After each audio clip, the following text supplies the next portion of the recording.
श्री स्वामी समर्थ. नमस्ते. ज्योतिष kitchen and रेसिपीमध्ये आपले सगळ्यांचे मी अगदी खूप खूप मनापासून स्वागत करते. इथे मी आज आंबट गोड तिखट असं कैरीचं लोणचं बनवते, वर्षभर टिकणारा. त्यासाठी बघा मी ते एक कैरी घेतली आहे, पण मोठी कैरी आहे. तुम्ही जास्त पण घेऊ शकता जास्त करायचं असेल तर. सगळ्यात पहिलं मी काय करते, हे साल काढून घेते कैरीची.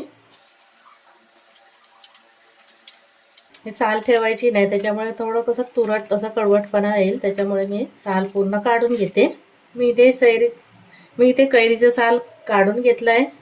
आता ही कैरी कापून घ्यायची आहे. कडक आहे, थोडीशी पिवळी दिसते पण ती कडक आहे.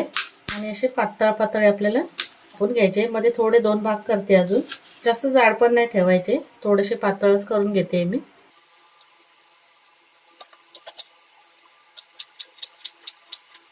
अशीच मी सर्व कैरी कापून घेते.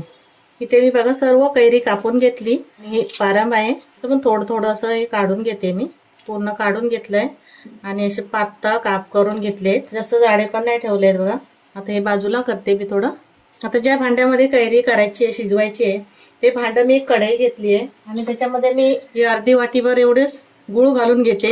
गूळ किंवा साखर तुम्ही कशाचाही वापर करू शकता. साखर पाहिजे तर साखरेमध्ये करायचं. आणि थोडंसं पाणी घालते, पाववाटी एवढं. किंचितसं मीठ घालून घेते, त्याने चव छान येते. आता जाऊया गॅसकडे. इथे गॅसवर कढई ठेवली आहे आणि मी गॅस चालू केलाय.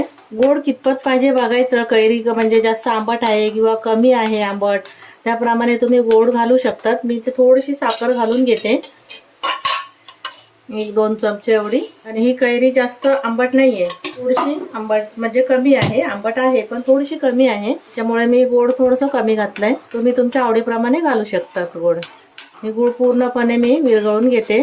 इथे आता गूळ पूर्णपणे विरघळलं गेलंय. त्यामध्ये कैरी कापून घेतलेली ती कैरी घालून घेते आणि व्यवस्थित असं मिक्स करून घेते. गॅस मी मध्यम केलाय. आता हे शिजून घेते. इथे गॅस मध्यम केला आणि कैरी शिजून घेतली. छान अशी शिजली गेली आहे, दाखवते मी. कैरी घेतली आहे, याला काही जास्त वेळ लागत नाही. जर थोडीशी कच्ची कैरी असेल ना तर झाकण ठेवून शिजून घ्या. इतपतच शिजवायची, जास्त पण नाही शिजवायची. खायला अशी छान वाटते. मग ही आता थोडी शिजली गेली आहे. वेलची पावडर टाकते थोडीशी आणि मीठ पण टाकलंय, त्याच्यामुळे मस्त अशी चव येते.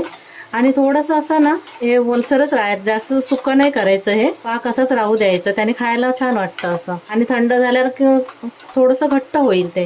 आणि ते मी गॅस बंद करते आणि काढून घेते. मस्त आपलं आंबट गोड चटकदार चवीचं लोणचं तयार झालंय. थोडी वेलची पावडर आणि मीठ जरूर घाला, त्याने मस्त अशी चव येते. आणि थोडंसं असं हे पाक राहू द्यायचं, एकदम सुकवायचं नाही, त्याने खायला खूप छान वाटतं. तेव्हा तुम्हाला माझी रेसिपी आवडली असेल तर लाईक करा, शेअर करा, सबस्क्राईब करा. पुन्हा भेटू आपण अशाच एका नवीन रेसिपी सोबत. थँक्यू, धन्यवाद.